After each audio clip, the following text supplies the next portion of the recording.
Oi, Ed, boa noite. Só colocando aqui o título, só um minutinho. Só fixando aqui o título para te chamar.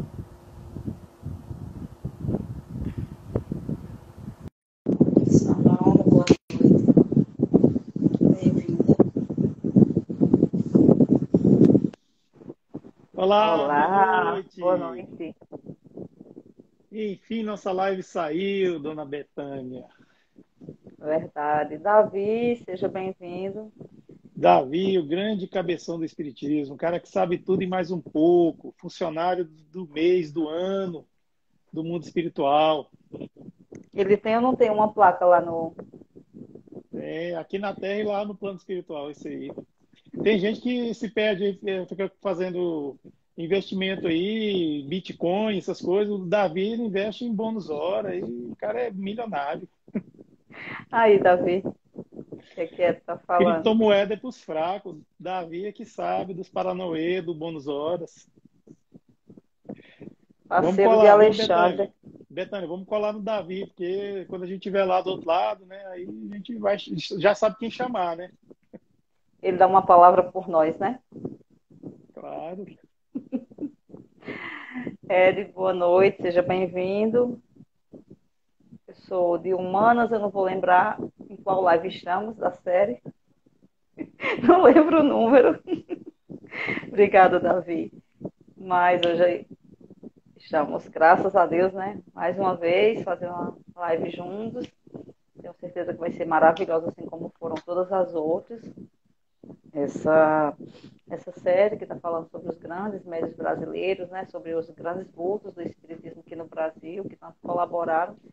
E com certeza você vai colaborar muito hoje com a gente, falando sobre Bezerra de Menezes. Você pode ficar à vontade, falar suas palavras iniciais, se quiser primeiramente falar do seu perfil, para depois a gente passar para a oração. Fique Olha, bem à vontade. olha, Betânia, eu não poderia começar essa live sem expressar a minha alegria e a minha honra de estar aqui no Aprendiz Espiritista, junto com você.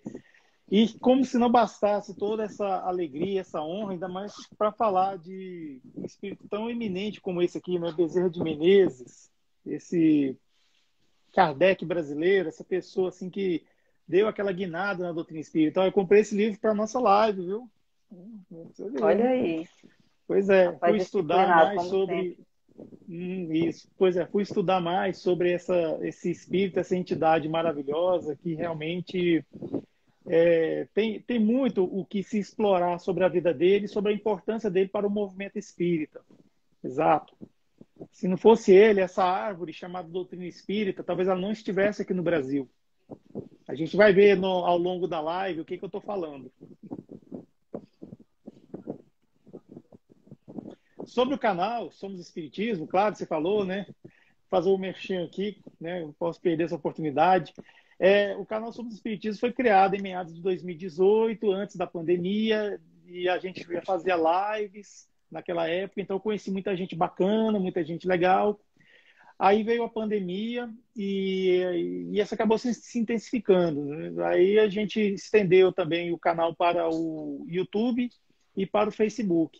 Tanto no Instagram, nós temos postagens espíritas diferentes do YouTube. O YouTube, todo domingo, 11 horas da manhã, nós temos vídeos novos, vídeo novo lá. Então é sempre bom maratonar. Inclusive o último aí me falaram que eu estava aparecendo lá na capa lá do vídeo, parecendo o Mister M, o mago dos sortilégios, sabe? Um amigo meu chegou a falar isso aí, né? Mas chacota Acho que é a disso. barba. Pode ser, não sei, mas é por causa do fundo, assim. Se o pessoal quiser ir lá no YouTube dar uma olhada, ver, Como Sei Se Sou Médio, é o nome do vídeo. Aí, bom, quiser assistir também, a gente vai gostar. E tem também no Facebook, uma página, canal Somos Espiritismo. E é isso. E sem contar que nessa pandemia também se intensificou até de certa forma, um atendimento, né? Não um atendimento espiritual, mas acho que também a gente, enquanto organizadores dessas páginas, sempre recebe algumas mensagens, sempre recebe, às vezes, algumas mensagens de alguém que precisa conversar um pouco, desabafar um pouco. Essa pandemia nos deixou muito, né? Assim, muito voltado para os nossos problemas também, né? A gente sempre nessa correria, às vezes, alguns problemas a gente não tinha tempo nem de pensar. E eu acho que essa pandemia trouxe a gente mais para perto de nós mesmos e também de nossas imperfeições, nossos problemas. E eu acredito que essas páginas muito contribuíram com esse atendimento, né, com essa conversa. Eu sou prova disso, assim, por muitas vezes me atendeu, me acolheu, conversou comigo. E também a própria questão das casas espíritas fecharam, mas não só quem já tinha um contato, um acesso, um estudo, pôde continuar esses estudos, como quem ainda tinha vontade de conhecer, às vezes até sentia uma certa barreira de ir lá, de conhecer, teve um acesso melhor por esses canais, né? Acho que essas páginas tiveram uma importância muito grande. Há quem diga que essas lives são passageiras, acredito assim que vão diminuir com a volta das casas espíritas, mas esses estudos e até os próprios estudos de Google Meet, né, através dessas mídias, é muito importante, sobretudo para quem ainda não tem, quem não tem casa espírita na sua cidade, quem não tem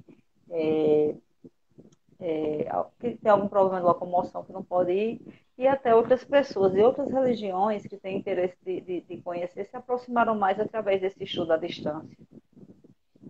Exatamente. Quem mora em outro país e não tem centro espírita, eu acho assim que essa transformação digital que chegou para o espiritismo, ela não vai arredar o pé, igual ela chegou em vários outros setores, né, das atividades humanas, também não vai voltar.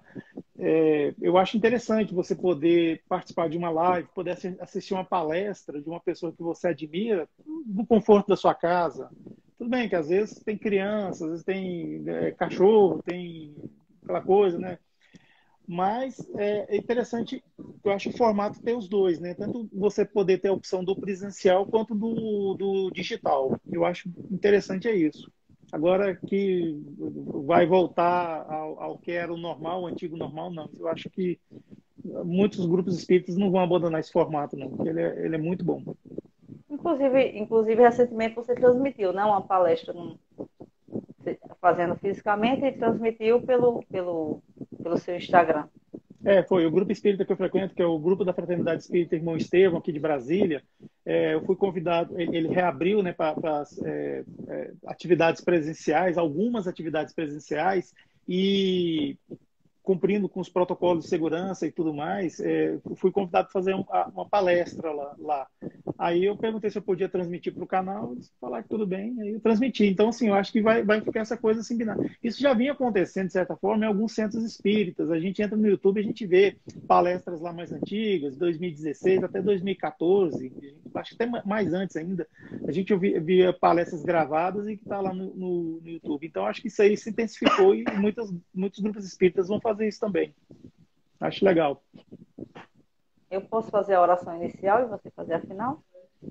Sim, por favor. Pedir que a gente fique da forma que se sentir melhor e mais confortável para se conectar com Deus. Agradecer a Deus e a espiritualidade essa noite de hoje. Mais um momento juntos, mais um momento de aprendizado, mais um momento de partilha de conhecimento.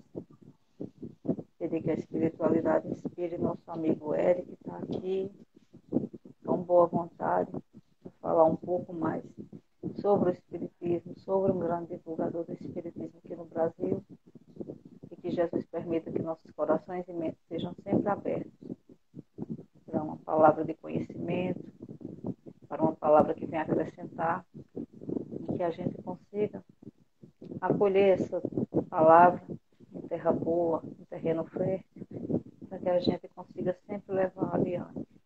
Que a alegria da boa nova seja sempre levada adiante.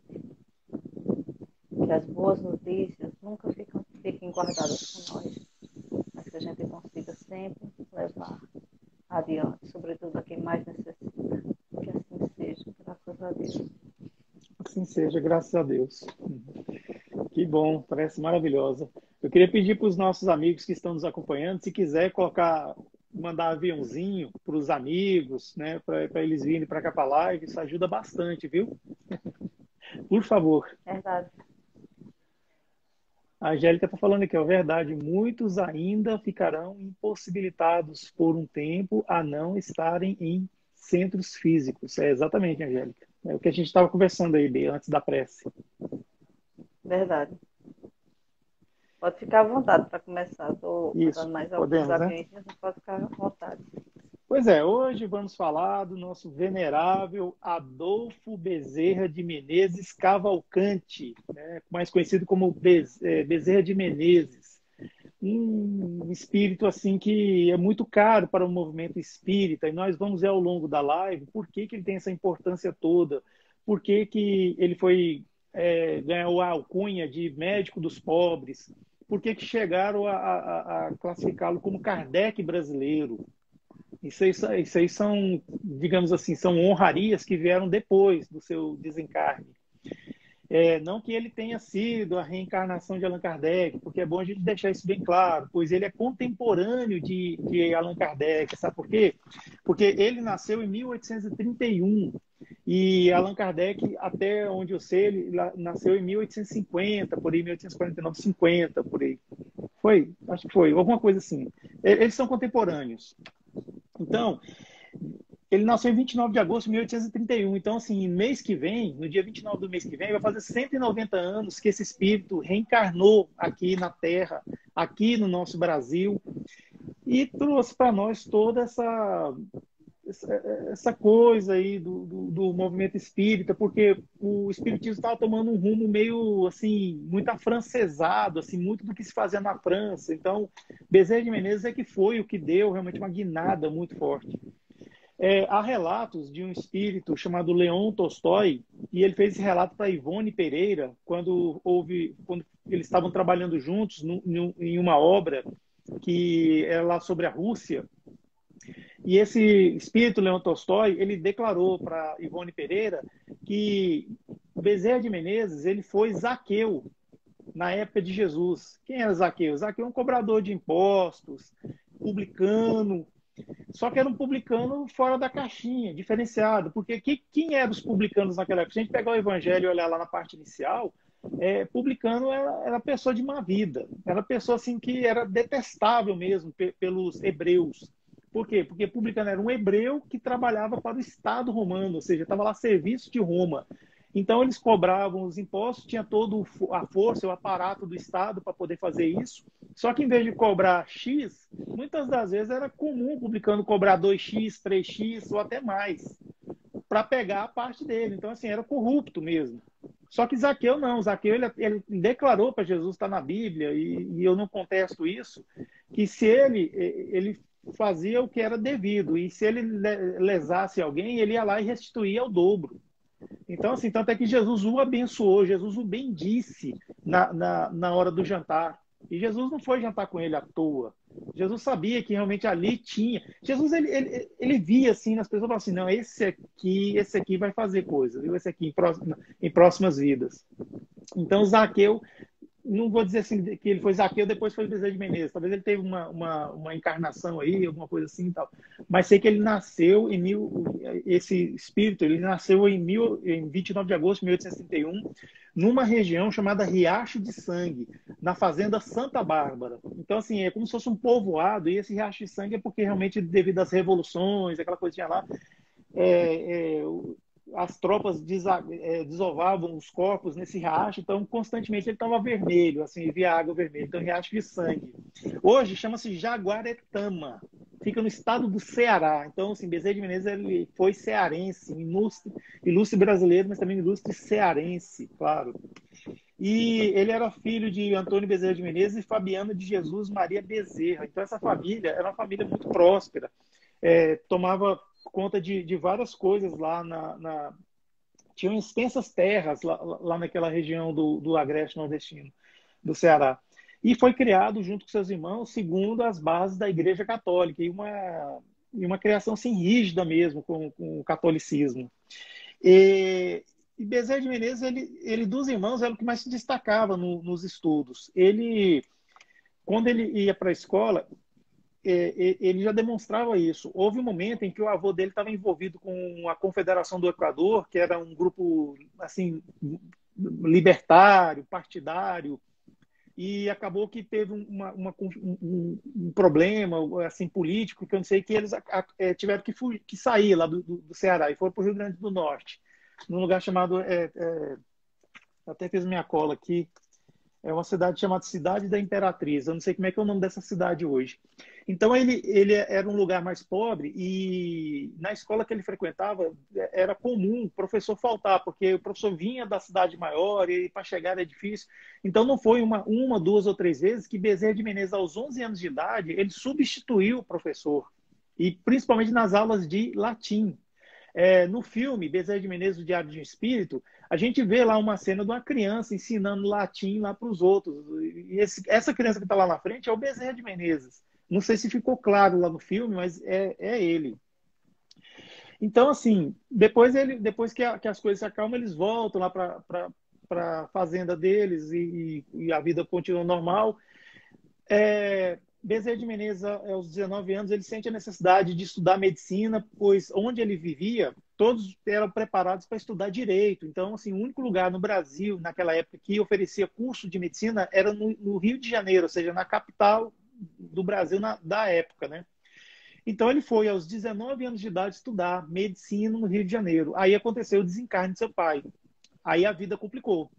A finança ficou curtinha, ele começou a ficar sem dinheiro, então ele foi morar num lugar chamado Tijuca. Hoje em dia, Tijuca é um bairro da cidade do Rio de Janeiro, mas na época, Tijuca era como se fosse uma cidade, um vilarejo afastado.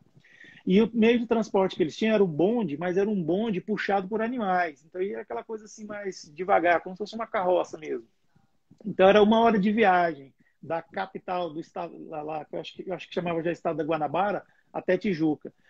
E Bezerra de Menezes alugava um cubículo e teve um momento em que ele ficou assim realmente muito sem dinheiro mesmo, então ele começou a dar aulas. Só que o dinheiro das aulas nem sempre dava para o que ele precisava, pois a universidade que ele estudava era gratuita, pública, mas ele tinha que comprar os livros, e os livros desde aquela época, livros de saúde, medicina, são muito caros. Tinha que se vestir, tinha que se alimentar. Embora ele fosse um jovem pacato, não tinha grandes extravagâncias, não era pessoa assim boêmia e outras coisas mais, ele era bem contido, mas o dinheiro lhe faltava. Aí houve um momento em que ele ia ser despejado, pois não tinha como pagar o aluguel, quando bate-lhe à porta um jovem bem apessoado, bem vestido, né? E perguntou se ele era Bezerra de Menezes. Ele falou que sim, sou eu, Bezerra de Menezes. Ele falou assim, pois eu vim aqui, pois eu preciso de aulas de matemática, e eu sei que você ministra aulas. Aí ele olhou e falou assim, não, mas tem muito tempo que eu não dou aulas de matemática, eu preciso, nem sei se eu vou, né, eu preciso me preparar. Ele falou, não tem problema, eu volto aqui amanhã para você me dar essas aulas, mas toma aqui. Aí deu um maço de dinheiro para ele, ele falou assim, não, eu primeiro dou aula, depois você me paga. Aí o rapaz falou assim, olha, esse é o dinheiro da minha mesada. Se você não aceitar, eu vou gastar com futilidades. Ele falou desse jeito, eu vou gastar com futilidades, depois não vou ter como lhe pagar. Aí Bezerra de Menezes olhou assim meio estranho, pegou aquele maço de dinheiro, né, que aliás ele achou até muito, mas aí o rapaz virou as costas e foi embora. Quem foi esse rapaz? Vamos ver lá no final da live. Me lembra, viu, B, para a gente falar sobre esse rapaz no final da live. Mistério. Vamos ver o pessoal aguentar aí com a gente aí. Então, o que acontece? Ele pegou esse dinheiro, ele pagou já alguns meses de aluguel e deu para fazer outras despesas. Isso aí tem um propósito. Esse rapaz, no dia seguinte, não apareceu para pegar as aulas. E Bezerra de Menezes estava preparado. Passou-se uma semana, esse rapaz não veio. Passou-se um mês, nada. Então, Bezerra de Menezes esqueceu. Naturalmente esqueceu. Aí, Bezerra de Menezes, em 1852, ele torna-se auxiliar cirurgião de um senhor chamado Manuel Pereira de Carvalho, que ele era muito famoso, muito comentado na época, no Hospital da Santa Casa de Misericórdia. Aí, 4 anos mais tarde, ele defende a tese de doutorado em medicina. Não era nem graduação, era doutorado em medicina, ou seja, ele era doutor mesmo. Então, não tinha porque hoje em dia a gente faz uma graduação e quer ser doutor, né? Já tem aqueles que fazem doutorado e nem sempre é reconhecido como doutor. Ele era doutor. E ele defendeu essa tese na presença do imperador Dom Pedro II. Dom Pedro II, ele era um imperador muito assim inteligente da época, né? Assim, ele era muito diferente do seu antecessor, né? Ele era mais sério. Então, assim, ele foi aprovado com louvores, inclusive, né, na sua tese. Aí ele se casa com Dona Maria Cândida Lacerda, em 1858. Sabe quantos anos ela tinha? 14 anos. assim, era comum na época, assim, as mulheres, né, casarem-se muito cedo, igual a Bethânia também casou muito cedo, né? Ela deve ter Meu casado Deus, com 12 anos, hoje ela está com 20, quase né? idosa. Quase idosa, eu casei. Então, assim, pois é, era muito comum, assim, casar. E ele casou com dessa dona Maria Cândida Lacerda e tiveram 2 filhos. Só que esse casamento durou 5 anos. Vamos ver por quê? Ele, depois de formado, ele passou por um processo seletivo e entrou para o Exército. Então, ele se tornou, chegou a ser uma patente lá, cirurgião-tenente. Cirurgião-tenente era o nome. Ele era cirurgião-tenente e ele era bem remunerado, inclusive, por ter esse emprego. Só que, assim, ele também, ele tinha um consultório, um gabinete que ele atendia as pessoas pobres. Ele trabalhava lá, tinha o emprego dele, mas tinha um gabinete que atendia as pessoas pobres. E não raro, ele, além de diagnosticar a doença da pessoa, ver o que ela tinha, ele receitava e ele dava também os recursos que a pessoa precisava para comprar os remédios. Pois, como as pessoas que procuravam ele eram muito paupérrimas, ele ajudava. E naquela época não tinha a previdência social, não tinha assim esses como é que fala? Essas ações afirmativas do Estado para ajudar essas pessoas. Não tinha, por exemplo, o INSS, que muito fala mal, né? Mas ai de nós se não fosse o INSS, ai de nós. Mas, pois é, não tinha naquela época. Então, assim, quem era o INSS na época era o próprio Bezerra de Menezes. Ele fornecia os remédios. E ele muitas vezes prescrevia a homeopatia, que já tinha naquela época, pois era mais barato do que os remédios alopáticos. E, assim, então, dessa forma, ele ganhava dinheiro no trabalho dele e gastava atendendo as pessoas pobres. Ou seja, ele já fazia a beneficência. Ele, assim, ele não dava, assim, ele não fazia disso uma bandeira, vamos dizer assim. Ele fazia naturalmente, discreto, né? Só que aí ele, por influência da sua mulher, vendo que ele estava sendo muito famoso, afinal de contas, ele estava sendo uma pessoa muito benquista, então muitos falavam bem dele, porque já era fácil as pessoas saberem o que acontecia com, né, naquele Rio de Janeiro daquela época, que ele era uma pessoa boa. Então, assim, ela sugeriu para ele se candidatou ao cargo de vereador. Na época, ele era consultor municipal, mas é vereador. E ele foi eleito.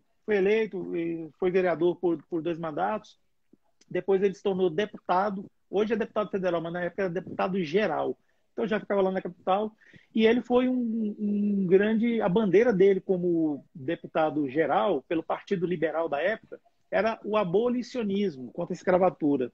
Então, assim, tinha aquele grupinho que era a favor da escravatura, que tem que ter mesmo, tem que ter escravo, se não tiver escravo a economia vai parar, não sei o quê, aquele discurso de sempre, né? Aí tinha aquele grupo lá que era contra. Então tinha os que eram humanistas, que achavam errado um homem escravizar outro, ainda mais nas condições que acontecia, com muita crueldade, muita violência. E tinha aquele grupo que era a favor da industrialização do campo, já que viessem já os maquinários lá da Inglaterra para tomar conta do Brasil. Pois se tivesse mão de obra escrava, ninguém ia querer comprar esses maquinários. Então era a ideia do pessoal que era contra a escravidão. Então tinha esses 2 grupos. Então eles se uniram e, de certa forma, conseguiram, né? Assim, mas Bezerra de Menezes não tinha só essa bandeira. Ele trabalhava muito pelos professores, pelos servidores públicos da época, mas principalmente pelos professores e pelos servidores da saúde. Ele trabalhou muito em prol dessas classes. É, e assim, ele era uma pessoa que ele tinha uma grande habilidade, né, de parlamento, ou seja, de falar, de fazer discurso. Então ele conseguia concatenar suas ideias, dessa forma ele convencia mesmo, assim, ele dava assim, umas ideias, um convencimento e isso ajudava ele a vender o seu peixe, vamos dizer assim. Mas eis que acontece que de um mal súbito a sua esposa falece. E ele fica muito amargurado com isso. E apesar de ser amargurado, ele foi reeleito como vereador e continuou trabalhando, fazendo a sua vida, até que uma cunhada dele, que era meia-irmã, era irmã só da parte de mãe, da senhora, da dona Maria Cândida, ela se dispôs a ir na casa do Bezerra de Menezes e cuidar dos filhos dele, cuidar da casa, e aquela. Então chegou um momento em que nessa convivência, ele vendo essa moça que também tinha 14 anos de idade, ia lá cuidando dos filhos com todo zelo, todo carinho, todo amor. Chegou uma hora que ele ficou assim meio balançado por ela também já tinha um jeito assim. Aí ele foi e falou assim: olha, eu sei que para você é difícil, uma moça solteira como você, ficar vindo na casa de um viúvo e passando horas e horas, inclusive saindo daqui tarde. Aí ele foi, fez a proposta para ela, né? Ela aceitou na hora, se casaram, e foi um love danado, foi um love tão grande que tiveram 7 filhos. 7 filhos, exatamente. Então já tinha 2, ficou 9. Então, assim, Bezerra de Menezes, ele era a favor da reencarnação, né? Tanto é que ele promoveu a reencarnação, né? É, No 7, né? E bastante. era comum, né? Hoje em dia, assim, a gente tem pouco filho, né? Tal. A Betânia tem um filho, eu tenho uma filha só. Mas naquela época lá o negócio era assim, tinha que povoar o mundo mesmo, né? Crescer e vos multiplicai-vos, né? Assim, era bem como é que fala? Bem na letra mesmo. Ô, Então, com a Ed, esposa. Oi. só te interrompendo. É interessante que esses grandes espíritos, esses espíritos missionários, a gente às vezes tem muito aquela ideia assim de dizer assim, espírita, católico, evangélico, não tem que se misturar com outras coisas, tem que ver só a sua crença, a sua religião. E você vê que ele é uma pessoa, né, assim, à frente do seu tempo, né? Ele tanto se envolveu com política, certamente pela moral que a gente sabe dele, certamente foi uma pessoa extremamente séria também na política. Então ele se envolveu com política, ele foi contra a escravatura na época, né? Então assim, ele ergueu sua voz em prol dos mais oprimidos. E a gente, às vezes, confunde muito a questão da bondade com a omissão, né? A gente acha que ser bom, ser correto, a gente confunde o não julgar com ser uma pessoa omissa, uma pessoa que não se posiciona diante das injustiças. E se a gente for lá para a figura de Jesus, Jesus nunca foi omisso, né? Muito pelo contrário, né? Ele foi firme. Ô, Felipe, boa noite. Seja bem-vindo. Grande Felipe. Quando o Felipe chega, a gente já fica até, ó. Com medo de conversar besteira, né? É o Ele é muito médio. inteligente também. Esse médio iniciante, quando ele for o médio terminante, meu Deus do céu, ele vai ser. Esse Né, menino vai longe. ele me enganou com esse nome do perfil. Médio iniciante, quando eu tive uma conversa com ele, o cara sabe tudo. Pois é. É, Jesus, ele nunca foi omisso, né? Jesus nunca foi omisso, ele sempre se posicionou naquele episódio da mulher que ia ser apedrejada, naquele episódio do templo, e tantos e tantos outros. Então, assim, Bezerra de Menezes vem nos trazer também essa ideia, né? Que bondade e o não julgar não coaduna com a omissão, com você se baixar a cabeça diante das injustiças, né? E o próprio Jesus falou: conhecereis a verdade vos libertará. Se você conhece a verdade, então assim, nada mais justo que você se posicione, né? Como ele tão bem se posicionou, como a chaga da época era justamente a questão da escravidão, né? Aqui no Brasil. Não só no Brasil, em outros locais, mas como ele viveu aqui, a gente está falando do Brasil. Exatamente. Então, assim, vai nesse diapasão também Allan Kardec, que fala que espiritismo não pode misturar com política, mas é o seguinte, é porque as pessoas confundem política com política partidária. Política, Isso. sim, nós somos políticos o tempo todo. Allan Kardec falava. Quando ele perguntou sobre se o espírito o espírito que reencarna em um homem pode reencarnar numa mulher, isso aí foi uma atitude política, porque a partir disso o entendimento sobre a sociedade, de certa forma, muda. A opressão contra a mulher foi repensada por quem leu isso. E assim também, quando a gente tem a perfectibilidade da raça, a perfectibilidade da raça negra, na Revista Espírita de 1862, eu não lembro o mês, que todo mundo que não entende, que não sabe interpretar texto direito, fala que Allan Kardec era racista, e não entende que as citações que tem lá racistas estão entre aspas, ou seja, são transcrições de outros que estavam argumentando que Kardec ele era muito democrático, ele ouvia os dois lados.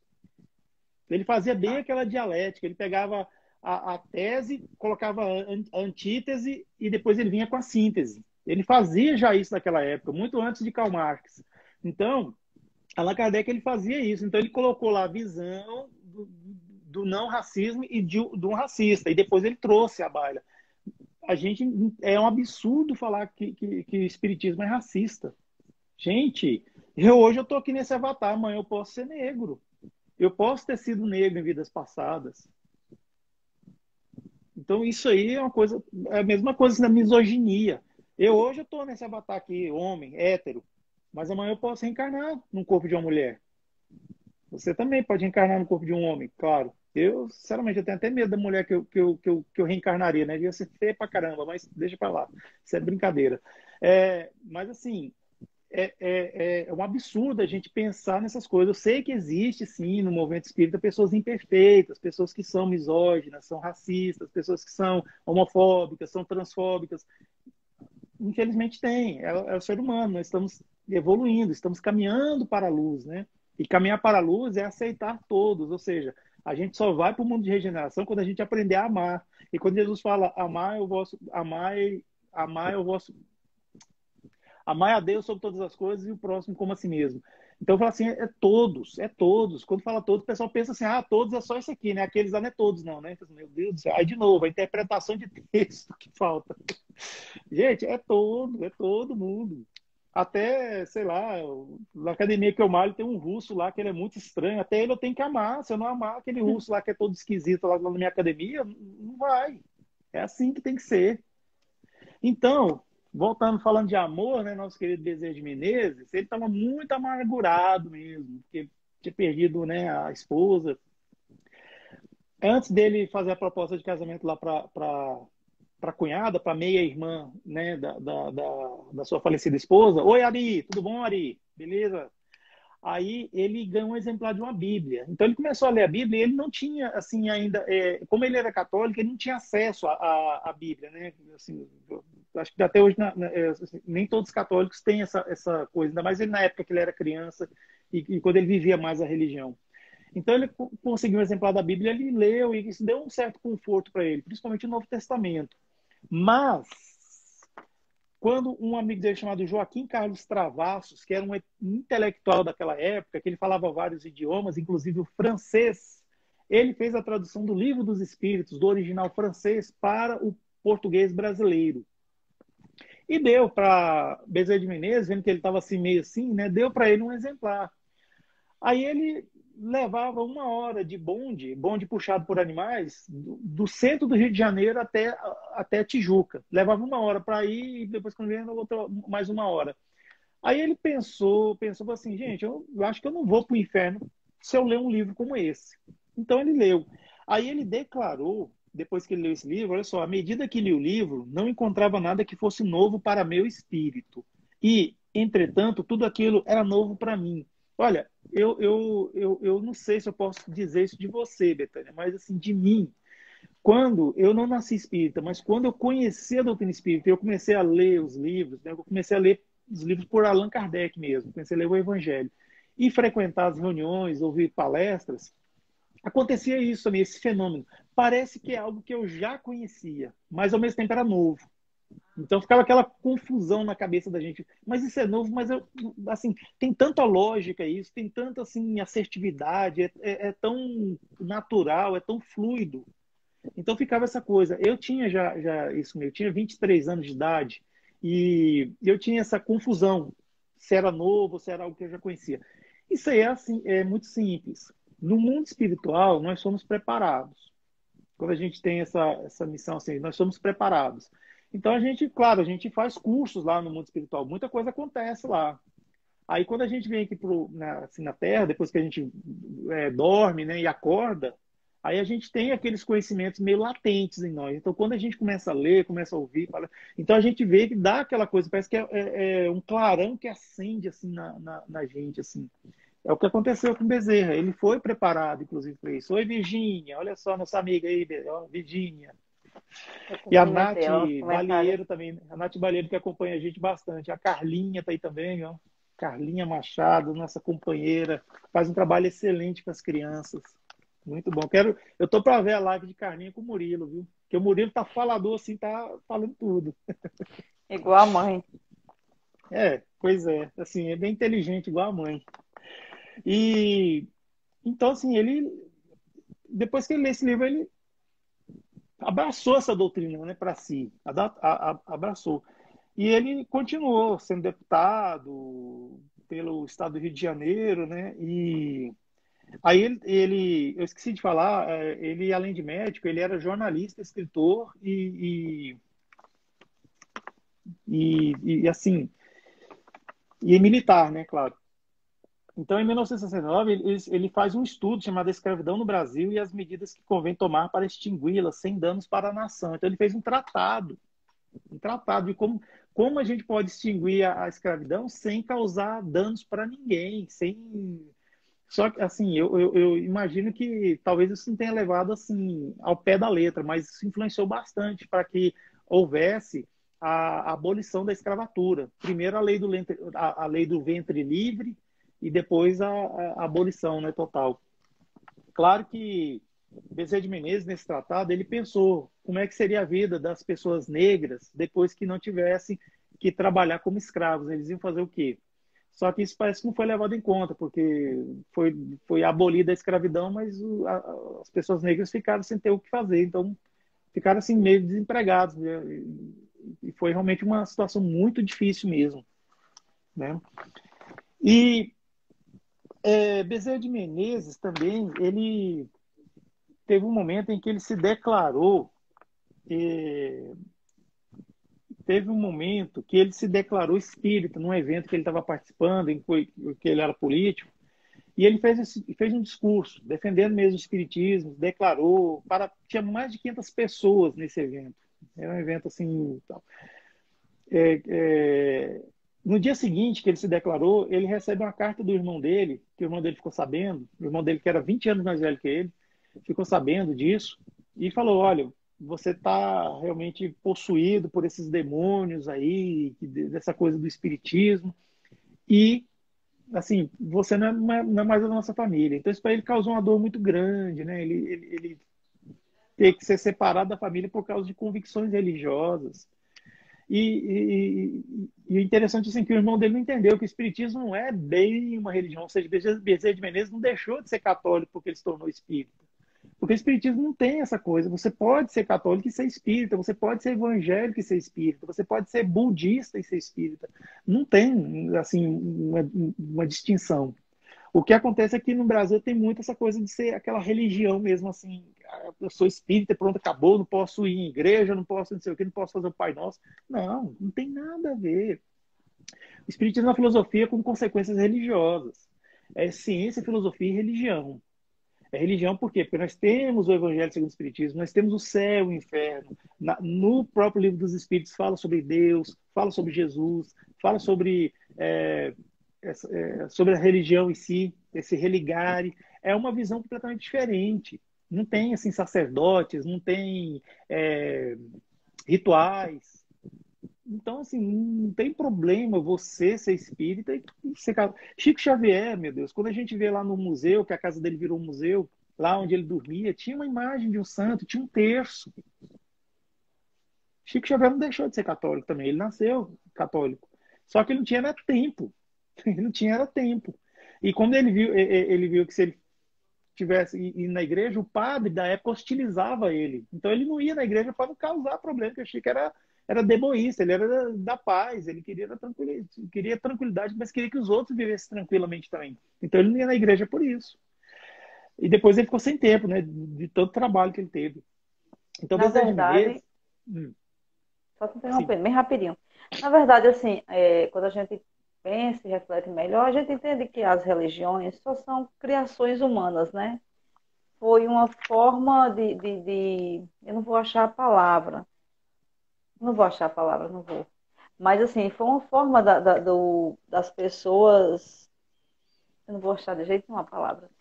Mas, mas criar rótulos, digamos assim, né?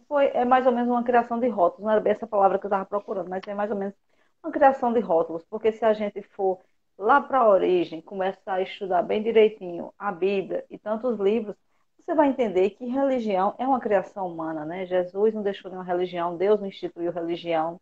Então, assim, não tem essa de eu estou no espiritismo, eu estou salva, eu estou no catolicismo ou na religião evangélica, no budismo, eu estou salvo porque eu estou ali. Não. O que vai, entre aspas, me salvar, que a gente vai entender que no espiritismo não há ideia de salvação, mas a ideia de evolução, de aperfeiçoamento, o que vai fazer eu aperfeiçoar, eu crescer, evoluir, são as minhas práticas, minhas escolhas, né? Eu lembro que minha mãe sempre fala, que minha avó falava assim, porque o que Deus quer da gente é o coração, né? E eu nunca vi tanta verdade nisso, porque não importa o rótulo que você está ostentando naquele momento de religião, mas o que importa é as suas práticas, como você lida com o outro, como você respeita o outro, como você ajuda o outro, né? Então, assim, o que é que o Espiritismo vem trazer, acrescentar a nós? Eu acho que veio esclarecer muita coisa. Por exemplo, a gente tem a ideia de anjos, arcanjos, serafins, criaturas criadas à parte desde o início dos tempos na perfeição. E de repente a gente descobre que são irmãos igual a gente, que foram logrando nessa caminhada, essa subida e chegaram lá. E a gente ainda vai chegar. Às vezes demora mais, menos, mas chega.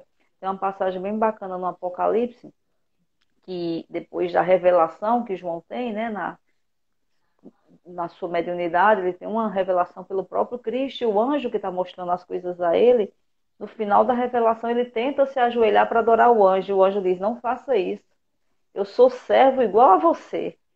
Então, você olhando, antes eu li a Bíblia, eu não percebia essas coisas. Hoje, lendo a Bíblia com essa visão mais aclarada pelo Espiritismo, eu vejo que o que é que o anjo está dizendo? Eu galguei o que você ainda está galgando. Eu caminhei todo esse percurso e cheguei aqui. Você também vai chegar, né? Então, eu acho que o Espiritismo traz esses esclarecimentos para a gente. E, assim, a gente tem obrigação, em toda e qualquer religião, de respeitar as outras crenças, né? Hostilizar jamais. Exatamente. Boa noite, Sid Clay, grande amigo nosso aí. Exatamente. Nós não devemos realmente partir por essa coisa de ficar hostilizando e querer defender como um rótulo, a gente ficar como se fosse algo assim que veio para separar. Não, não, não. O diabólico é o que separa, o simbólico é o que une. Então, assim, a gente tem que pensar no simbolismo nesse sentido de unir. E o religare, que tanto a gente defende o espiritismo, não é religare só da criatura com o Criador, não. É o religare, o religamento entre nós também. Aqui, ó, não é só na horizontal, não, na vertical, não, ele acontece na horizontal também, esse religare. Então, assim, não só necessariamente entre nós espíritas, nós todos. Uma vez eu ouvi você falar, achei muita sabedoria, né? Não adianta a pessoa ser um bom espírita e ela ser um mau cristão. Não adianta ser um bom católico e ser um mau cristão. Ser um bom evangélico, mas ser um péssimo cristão. Não adianta. A gente antes tem que ser o quê? Cristão. Aí depois a gente pode ser o que a gente quiser. Pode ser. Interessante isso, falando dentro do cristianismo, né? Claro. Aí tem as outras religiões também, não cristãs também, mas que a gente deve ver nesse mesmo diapasão, assim, deve entender dessa mesma forma. Quer falar? É interessante que, certa vez, a gente tem muito aquela ideia de atacar a religião do outro, né? Ou a crença do outro, que já que o espiritismo não é religião. E uma vez, eu não sei o que foi que eu comentei no trabalho, que alguém falou assim, espírita pode dizer isso? Eu disse, nem, acho que não foi um palavrão. Espírita pode dizer isso? Eu disse, ninguém deveria dizer, amiga. Nem espírita, nem católico, nem ninguém, porque não é legal. A gente fala, assim, às vezes no momento de raiva, mas não é ideal para ninguém, para ninguém que se diz cristão deveria dizer, nem espírita, nem ninguém. Porque a gente tem sempre aquela ideia de dizer assim, atacar aquela crença, fulano é mais santo que os outros. Não é, né? O interessante é a gente se esforçar para se melhorar, mas não quer dizer que a gente tem que ser aparentemente melhor, não. Não, aparência não. Você tem que se esforçar, mas é aquela coisa de dentro para fora. Não pode ser o contrário, não. Senão vai parecendo essa coisa de coaching aí, que você vai crescer de fora para dentro. Não, não cresce.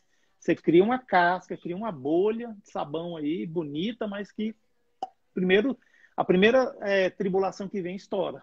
Não pode ser assim. Mas voltando aqui a falar do Bezerra de Menezes, teve uma época que ele sofreu ele sofria de dispepsia nervosa, uma coisa no estômago aí.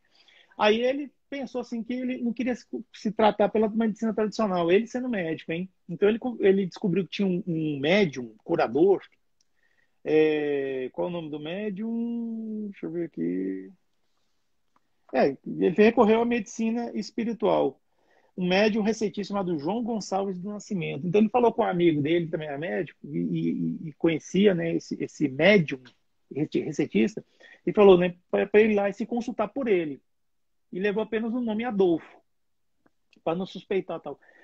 Aí esse médium receitista, oi Aline, tudo bom? Aí a Aline entrou, ó, caminho para a luz. O que acontece? Esse médium, ele prescreveu lá a receita perfeitamente, ele diagnosticou a doença, escreveu o que, que era que acontecia, por que, que ele tinha essa dispepsia nervosa, explicou tudo e falou quais os medicamentos que ele deveria tomar e as atitudes que ele deveria ter para não sofrer mais desse mal. Então, quando o Bezerra de Menezes, ele sendo médico, assim, ele leu aquilo, ele viu, ele achou aquilo de assim, um conhecimento muito grande, assim, que realmente quem fez aquilo entendia. E esse médium, ele era analfabeto, ele mal sabia escrever, mas escreveu. Então, assim, a partir daquele momento ele teve convicções sobre o espiritismo. Então foi nesse momento que eu pulei um pouco, foi nesse momento que ele se declarou espírita, aquela coisa toda. E aconteceu tudo isso aí que a gente, né, ressuscitou nossa conversa aqui sobre essa coisa do rótulo religioso, né, o religiosismo, né, que a gente deve evitar. Então, dessa maneira, ele estava uma vez numa reunião espírita, aí apareceu lá um materialista. Esse materialista pediu a fala e convidou o Bezerra de Menezes, como espírita, para um debate. Um debate em um lugar a ser marcado, um dia e hora a ser marcados, né? E falou que eles, os materialistas, eles já estão cansados de ver esses médiums que são charlatães, que usam dessa mediunidade para enganar pessoas e conseguir vantagens, né, dinheiro, aquela coisa toda, e falou assim, construiu bem assim a sua fala mesmo. E não falou mentira, né? Claro, não falou mentira. Falou realmente a verdade, que a gente sabe que até hoje existem assim, charlatães, assim, que usam inclusive o nome, né, do espiritismo para coisas. A gente vê, inclusive, tem uns que estão na cadeia, outros ainda estão por aí, né? Então, mas tudo bem, deixa para lá, cada um no seu momento.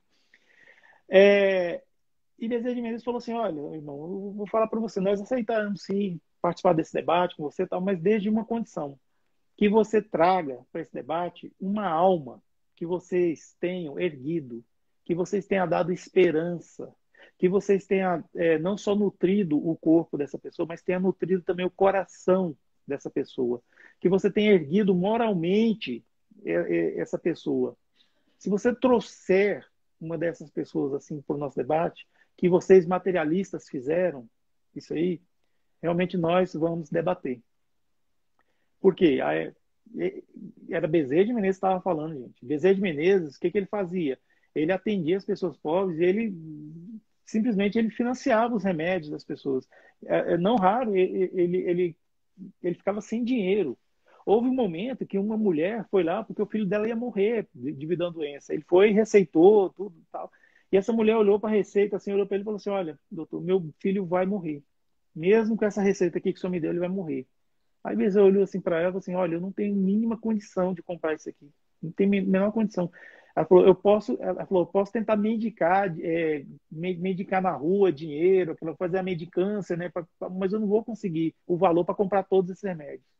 Desde mesmo ele olhou para baixo assim, ele olhou para a mão dele, não pensou duas vezes, pegou um anel, que era um anel de puro ouro, e tinha uma pedra, que eu não sei que pedra que era, e entregou na mão dessa mulher e falou assim, olha, esse anel para mim não tem serventia nenhuma, mas para você vai ser muito útil. Aí a mulher ela ficou relutante, assim, embora ela não soubesse o valor do anel, ela sabia que era um anel de formatura, ela sabia a importância simbólica que isso tem. Então ela ficou relutante. Mas Bezerra de Menezes ele insistiu, aí ela pegou esse anel. Quando ela chegou lá no farmacêutico, ele já olhou para ela e falou assim, olha, você vem aqui a pedido do doutor Bezerra de Menezes. Não, eu não vou te atender não, porque a conta que ele tem aqui está muito grande. Porque as pessoas iam lá e depois o Bezerra de Menezes ia lá e pagava aquela conta, né? Pagava as contas. E ele falou que não ia atender a mulher. Aí quando a mulher pega e estende para ele assim o anel de puro ouro. Ele não acreditou quando ele pegou o anel. Ele não acreditou. E a mulher ela não tinha assim, valor. A mulher era muito simples, ela não tinha noção de valores. Então, assim, aquele anel que ela estava colocando na mão do farmacêutico, dá para financiar 10 receitas da qual ela tinha lá nas mãos dela. Ia ter muito mais, assim, se brincar. Então, Bezerra de Menezes chegou a fazer isso. Algumas vezes ele ia ajudar as pessoas, ajudava. Quando ele ia ver, cadê? Não tinha dinheiro. Aí ele não podia nem pagar o bonde dele. Na época não tinha caixa eletrônica, terminal de autoatendimento, você vai lá, passa o cartão, né, saca o dinheiro, ou então o cara tava no bonde, passa no Pix aí para mim. Não tinha isso não, gente. Hoje em dia tem, mas na época não tinha. Era só no cash mesmo. Então ele ia a pé para casa na Tijuca. Se o bonde puxado por animal demorava 1 hora, imagina andando a pé. Então Bezerra de Menezes, quando ele falou isso para o materialista, ele falou com muito conhecimento de causa. Não era raro, Bezerra de Menezes, tá? Aliás, Bezerra de Menezes ele falava uma coisa que é muito interessante. Um médico que, assim, de verdade, ele não pode se dar o luxo de terminar uma refeição. Ele não pode se dar o luxo de ter o que? Uma noite de sono bem dormida. Um médico que é médico, ele tem que ficar sempre alerta para ajudar. Não raro, as pessoas pobres iam lá na casa dele, quando batiam a porta, ele abria, estava uma pessoa lá toda magra, esquálida, em frangalhos, meio descabelada. Às vezes estava chovendo, a pessoa molhada assim, ela falava assim, olha, se o senhor não for lá em casa agora, o fulano vai morrer. O meu filho vai morrer, minha filha vai morrer, minha mãe vai morrer, minha avó vai morrer, meu pai, sabe assim. Aí o que o Bezerra fazia? Ia, e já naquela época já existia as favelas, né, as comunidades que são localizadas nos morros, né, não digo em todos, mas alguns. Então ele ia a pé, subia o morro a pé com a maletinha, bengala, aquela coisa, e ia lá. Aí o que acontecia? Ele passava a noite lá na casa da pessoa atendendo. Aí quando dava assim o raiar do sol da manhã, ele já voltava para casa, comia alguma coisa, tomava um banho e saía para o trabalho. E já saía para o trabalho. Então ele fazia muito isso. Houve uma época, houve um momento, quer dizer, em que foi um homem lá procurar Bezerra de Menezes porque a família dele estava passando uma dificuldade enorme. E o filho dele ia morrer por inanição. Inanição é falta de alimento. E por falta de alimento, outras doenças oportunistas acabaram pegando esse menino. Então, Bezerra de Menezes, ele, ele prescreveu a receita e quando ele foi ver, cadê o dinheiro? Não tinha dinheiro. Então ele olhou para aquele homem e falou assim, olha, só acredita em Maria de Nazaré, Nossa Senhora? Aí o homem falou assim, não, sim, eu acredito. Então você recebe esse abraço, pois é ela que está mandando para você. E deu um abraço naquele homem, assim, mas um abraço bem efusivo mesmo.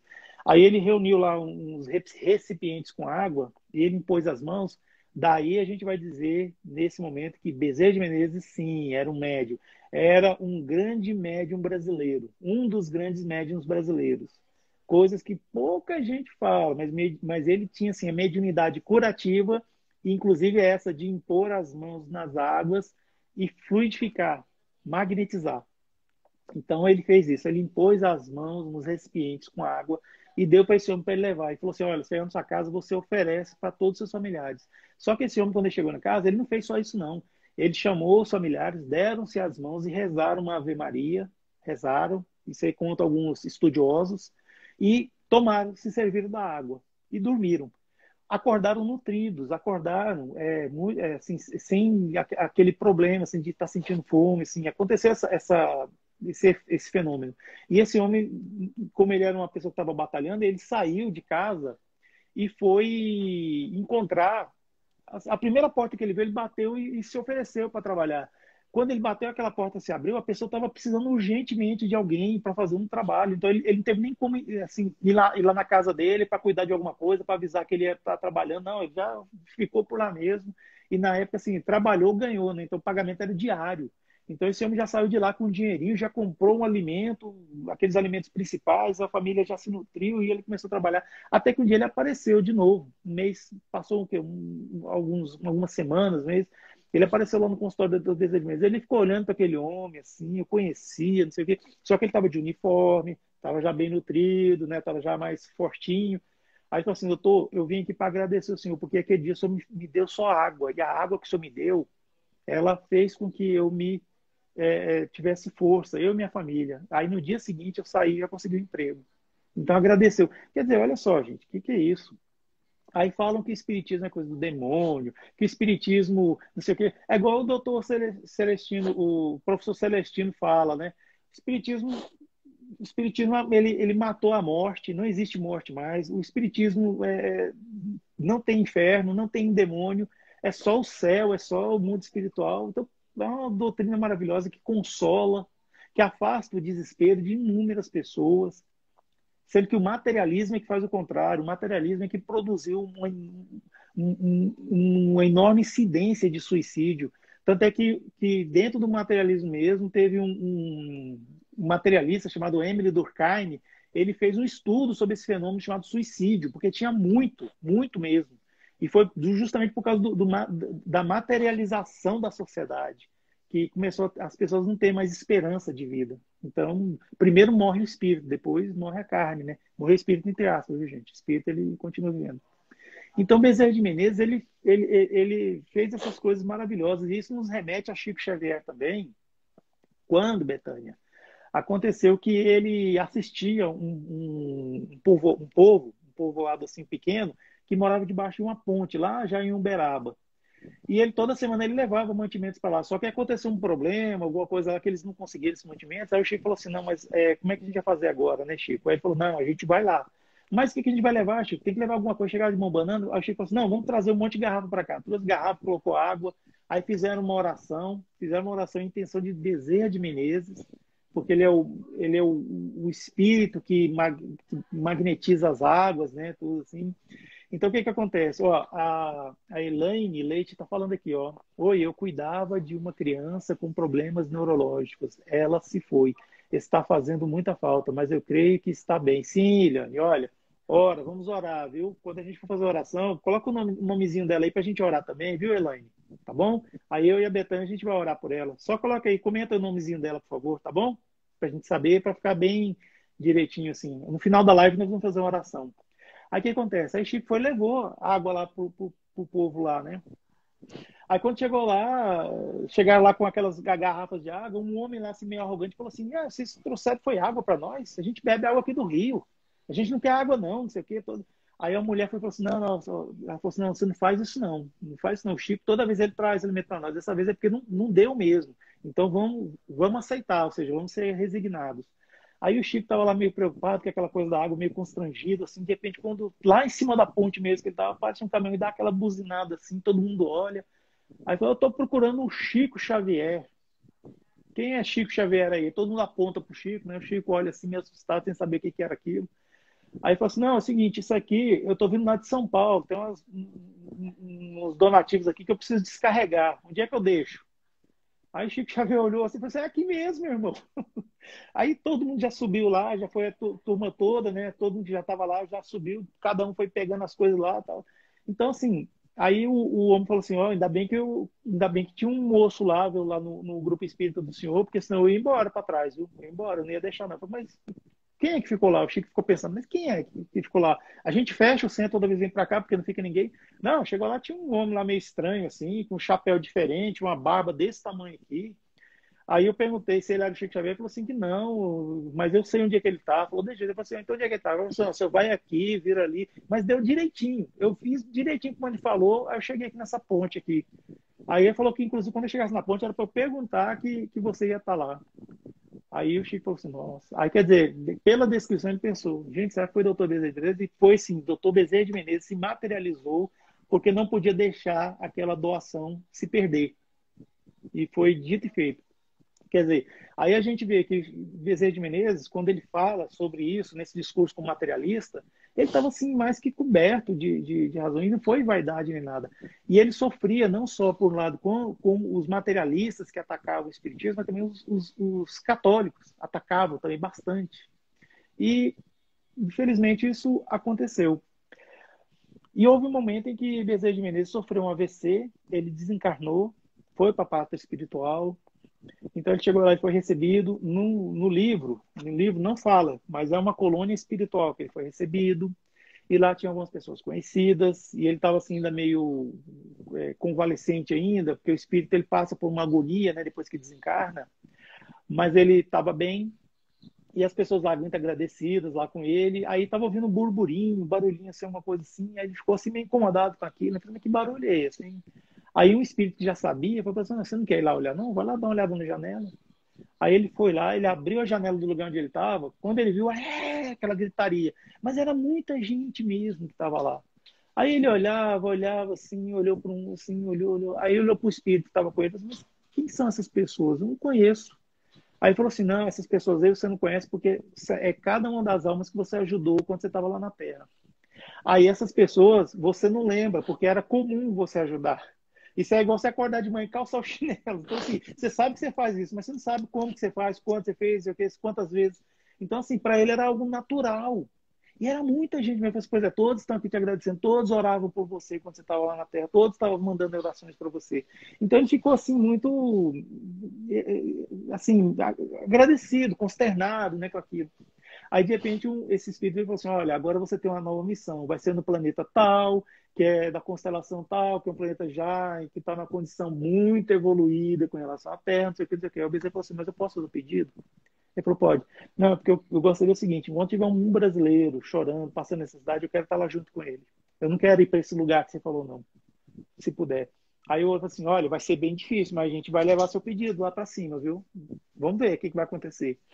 Aí passou um tempo, assim, quando eles estavam lá reunidos, passando alguns dias, né? Aí aconteceu lá um clarão, assim, aí de repente veio escreveu assim no ar, assim, um fenômeno lá que escreveu falando que o pedido dele tinha sido deferido, que ele ia assim ficar ligado aqui ao nosso país, ao nosso Brasil e ajudando. Então foi daí que surgiu essa coisa, como eu falei no início da live, foi aí que surgiu essa falange do Dr. Bezerra de Menezes, porque ele acabou formando esse grupo e esse grupo foi crescendo, crescendo, crescendo, então você tem uma falange enorme, então são espíritos que vêm amando a pedido de Dr. Bezerra de Menezes, às vezes vem no nome dele, a gente acaba falando que é Dr. Bezerra de Menezes, mas é um outro espírito, e que promove curas, promove ajuda, promove... Quantas mães aí que tem filho passando mal, às vezes a gente pede para o Dr. Bezerra de Menezes e a criança fica bem. Ó, gente, quem tem fé sabe. Quantas vezes você pega um líquido, assim, uma aguinha, você vai e pensa, Dr. Bezerra de Menezes, toma, aí você se sente bem. Pois é. Então a gente não pode pensar que esse espírito está longe da gente. Não, ele está conosco. É um espírito muito iluminado. Então, assim, ele abarca tudo mesmo. Aí a gente vê assim, que nos hospitais a gente pensa sempre nos médicos, né? Aquela coisa, mas tem nessa falange médicos, enfermeiros, fisioterapeutas, nutricionistas, tem assim todo segmento mesmo, assim, voltado para a saúde e tudo mais. Então a gente vê que assim, você tem a população de um hospital, aquele ecossistema de trabalhadores, mas tem também toda uma equipe espiritual, e não é só médico, não, que a gente só fica na coisa do médico, não sei o quê. André Luiz, médico aqui na Terra, desencarnou, ficou no umbral, depois foi para nosso lar. Chegou lá, ele queria ser o quê? Médico de nosso lar. Aí falou assim: olha, desculpa, mas sua medicina que você praticava lá que não serve de nada. Aí ele foi entender que lá nas câmaras de regeneração, quem mandava velar eram os enfermeiros. Narcisa lá, que era a chefe lá, a mulher lá que mandava, enfermeira. Aí, em outro lugar, não sei, enfermeiro, tá? Que aplicava passe lá para ajudar as pessoas na regeneração. Enfermeiros. Aí caiu-lhe a ficha. Aí ele foi entender que, na verdade, ele tinha que ser um trabalhador de nosso lar, ele tinha que repensar. Foi quando ele começou o quê? Pegar de um pano lá e começou a limpar os vômitos dos desencarnados lá que estavam chegando. Então ele começou a limpar. Virou o quê? Serviços gerais lá das câmaras de regeneração. Aí que ele foi entender, que ele foi ver como é que funcionava a coisa. Isso aí é nosso lar de 1944, gente. Hoje em dia, nosso lar nem faço ideia como é que está hoje. Esse nosso lar que a gente viu no filme é o nosso lar de 1944. Hoje em dia, sinceramente, está Ô, muito Ed, bom. eu me, É, emo- sim, eu me emocionei quando você falou a história de Maria de Nazaré, né? Da água, tal, da família. E eu ia até pedir permissão para eu contar uma história bem rapidinho, que não é não, espírita, mas eu acho fantástica. Eu li esse testemunho há muito tempo atrás. Eu li certa vez o relato de um pastor, um ex-pastor, na verdade. Ele era pastor de uma igreja evangélica e ele, de repente, ele mudou as ideias dele, as crenças dele e saiu da igreja evangélica e passou a ser católico. Como ele saiu da igreja evangélica e como ele era pastor e tinha os ganhos lá e tudo, vivia muito bem, ele perdeu esses ganhos e a igreja não mais o auxiliou, o ajudou, e ele começou a passar grande privação na família dele, né? Grande fome. E ele relatava que certa noite ele estava muito angustiado com a esposa dele por conta da falta de alimentos e tal.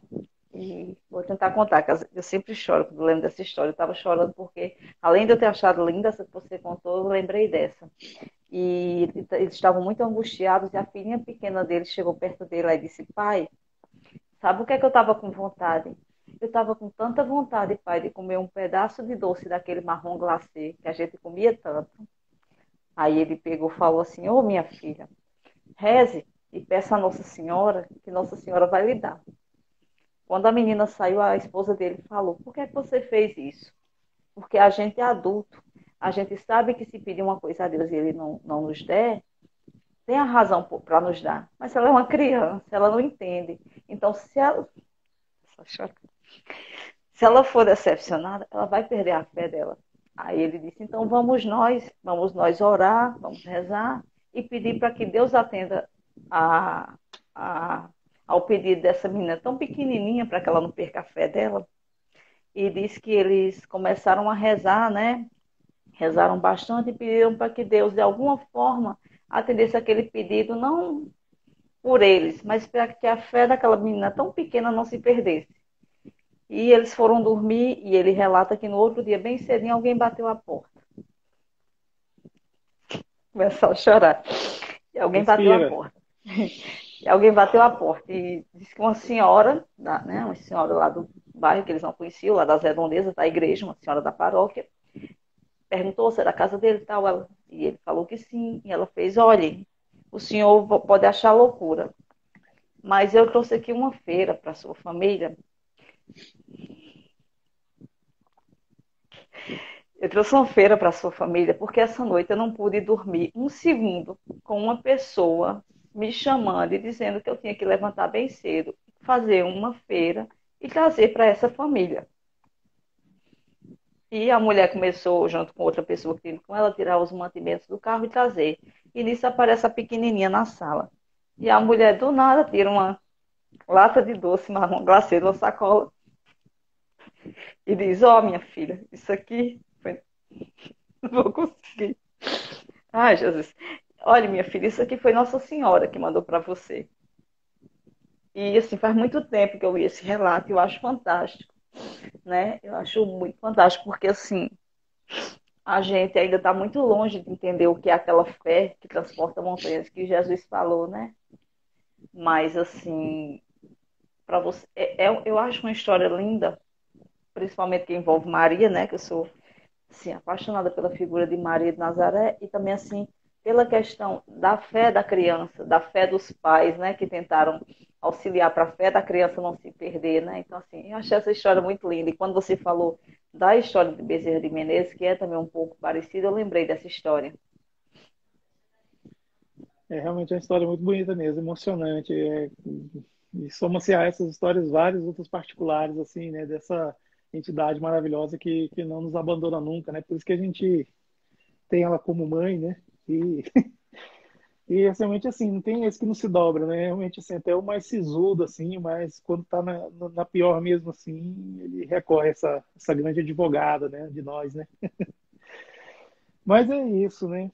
Essa foi a história de Bezerra de Menezes, né? Que nós concluímos. E aquele espírito, viu, B, que apareceu lá, querendo nas aulas de matemática. Opa, acabei falando, olha, entreguei o ponto. Aquele rapaz que apareceu lá, querendo aula de matemática, que entregou dinheiro para o Bezerra de Menezes para pagamento adiantado e foi embora, fazia parte de uma equipe de espíritos iluminados que assistia a Bezerra de Menezes. Então, assim, era muito importante que ele se formasse em medicina naquela época. Então, se ele fosse despejado, era muito, havia uma propensão muito grande de ele desistir de continuar com o curso dele de medicina. E isso poderia causar o quê? Um atraso espiritual para ele e também um atraso espiritual para o Brasil. Eu estava querendo dizer o seguinte, que Bezerra de Menezes, ele fazia parte de ele foi presidente da FEB durante 2 mandatos, da Federação Espírita Brasileira. Ele publicou, inclusive, livros, assim, sobre, né, se não me engano, foi livros ou foi estudos, né, sobre espiritismo. E o espiritismo, na época, estava polarizado aqui no Brasil.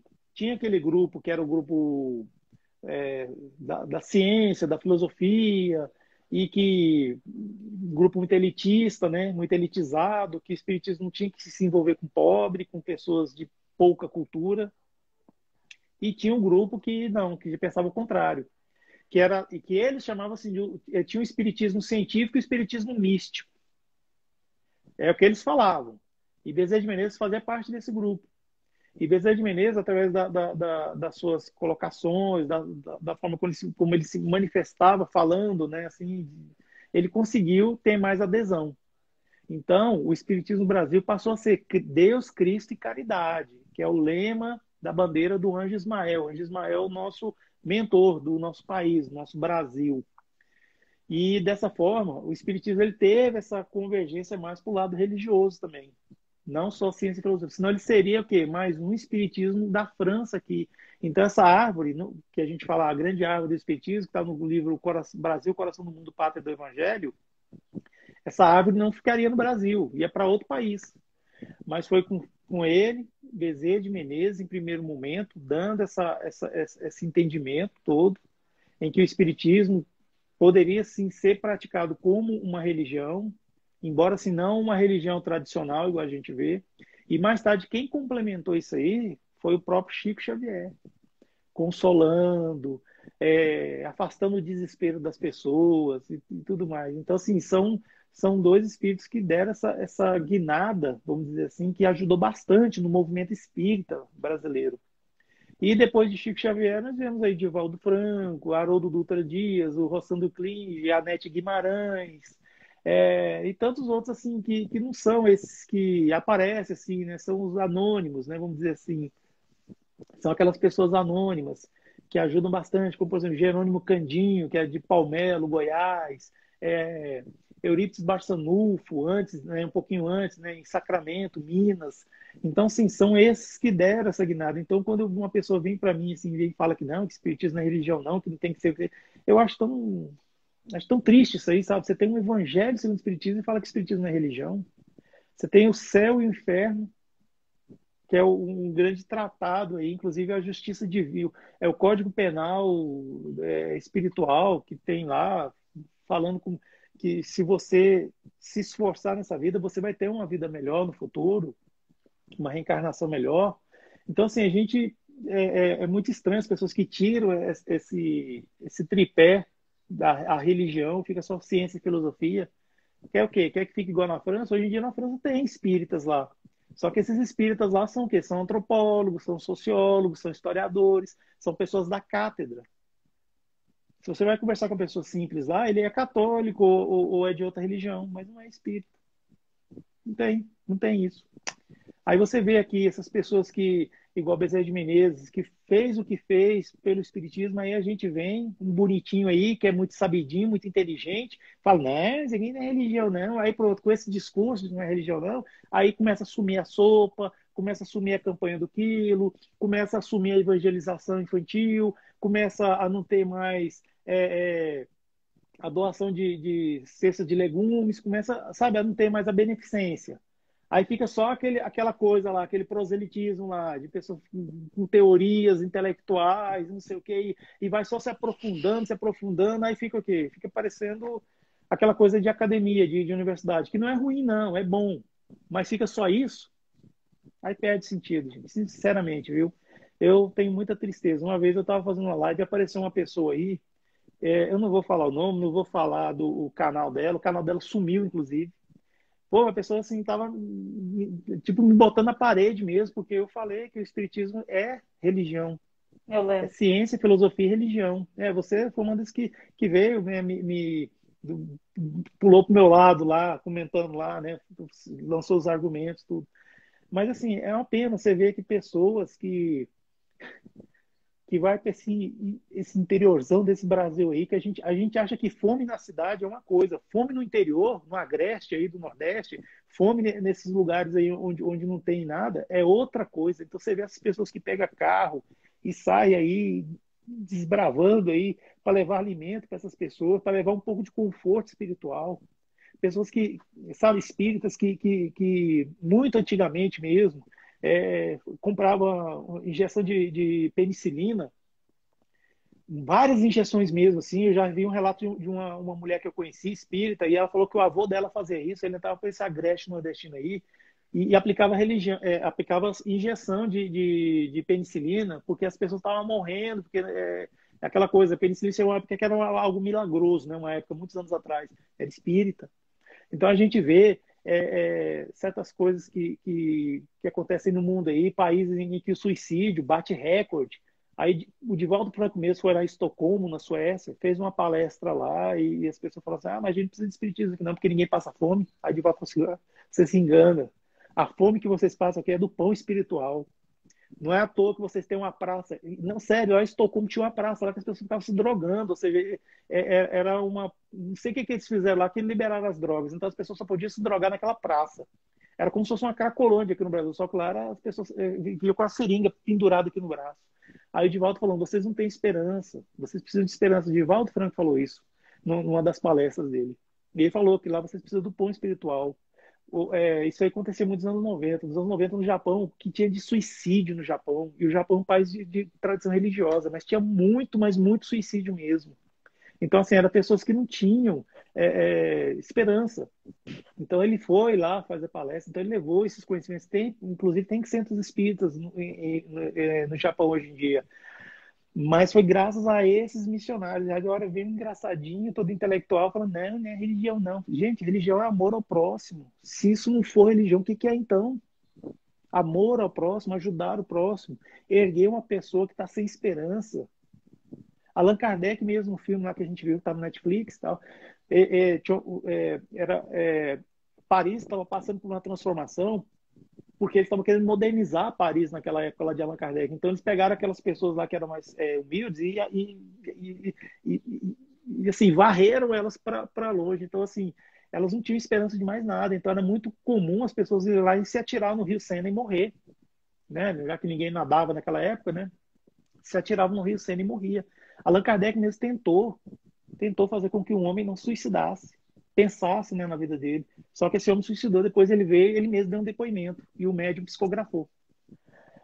Psicografou isso. Então, na verdade, assim, quando a gente consegue consolar corações, consegue levar esperança para essas pessoas, a gente está sendo o bom cristão, que a gente falou aqui agora um pouco aí. Porque está fazendo o que Jesus fazia. Jesus trouxe esperança, trouxe a boa nova. Então a gente tem que repassar isso aí. E às vezes, assim, você falando que é espírita, eu também não falando. Não importa. Não importa. Às vezes a pessoa não acredita. Ah, não, se você for falar que é espírita, ela vai botar aquela carapaça. Não, não acredito. Agora, se você for não falar e só falar, sabe, você ajuda. O importante é isso, é ajudar. Não é não? Como diz Leandro Carnal, que é ateu, não importa a sua crença, né? Não importa a sua crença, não importa o que você acredita. Se você é meu irmão e está com fome e com sede, eu posso ajudar, eu devo e tenho que ajudar. Ed, eu queria agradecer imensamente, live linda, linda mesmo. É só ler o comentário de Lúcia que eu fixei e terminei não lendo, que ela disse que teve uma experiência muito grande com o Dr. Bezerra de Menezes, um que estava gritando de dor no hospital, e ela pediu socorro e em menos de um minuto o homem parou de gritar. Colocado lá no meio da sua fala. Live linda, linda mesmo. Muito obrigada de coração. Você, como Eu que sempre, agradeço, viu, pelo convite. você, como sempre, muito estudioso, muito disciplinado, muito, muito de se doar e de se dedicar ao que faz. É sério mesmo, tudo que você faz, faz muito bem. Seu canal está cada dia mais bonito, principalmente o YouTube com aquela seu empenho de criar vídeos, além de bom conteúdo, bem, né, assim, bem organizados, com uma capa bem chamativa. Então, assim, você está crescendo muito, né? Sério mesmo, tô falando sério, no seu trabalho e tudo assim, e seu canal traz muita luz, eu sou testemunha disso. Traz muita coisa boa, muita luz. Você não sei nem dizer, né? Já tá feio em toda live eu elogiando. Mas você é um ser humano incrível mesmo, de coração. Eu gosto muito de você, eu gosto de você como um irmão. E se Deus quiser, em breve eu bato aí na porta para ver como é que a nobreza vive. A nobreza, né? Tá pobreza. Ai, faz a prece pra gente? Faço sim. A gente tinha pedido para uma irmã nossa colocar o nome de um garoto, né? Que ela tinha comentado, mas acho que ela não colocou, né? Colocou, mas ficou lá atrás. Não, vamos pensar nela então. A gente faz a prece pensando nela então. Então, eu gostaria de convidar a todos, né, que se sentirem à vontade, não que isso seja um ritual, pois não existem rituais no Espiritismo, né, para a gente se sentir bem, se sentir mais assim confortável, fechar os olhos, né, acalmar nossas mentes, abrir as portas do nosso coração, se ainda não o fizemos, e assim deixar fluir toda essa emoção, deixar fluir toda essa coisa de Deus em nós, pois a experiência com Deus, ela é única e cada um tem essa experiência religiosa com Deus, é transformadora. A cada momento nós damos nosso testemunho da presença desse Pai em nossa vida. E assim, pensando em Jesus e agradecendo também aos queridos amigos do mundo espiritual pela permissão de termos realizado essa live. Damos graças a Deus por todas as palavras aqui ditas. Sabemos que os nossos amigos do mundo espiritual, eles se apossam de nós, no bom sentido, e assim as palavras fluem. E nós, assim, enquanto medianeiros, vamos transmitindo essas ideias que vêm deles, essas conclusões que eles trazem e que nos brindam, que nós possamos ter a felicidade de ser esses instrumentos. Qual um instrumento musical em que um artista muito habilidoso se aposta desse instrumento e tira as mais belas melodias. Claro que na nossa condição nós não somos ainda esse instrumento musical bom, mas é uma caminhada. É uma caminhada que a gente não pode cessar e que a gente vai chegar lá. Então, agradecidos somos. Muito obrigado, que assim seja. Assim seja, graças a Deus. Obrigada, Hélio. Obrigada a todos. Boa noite. Fiquem com Deus. Beijo no Murilo. Tô sim.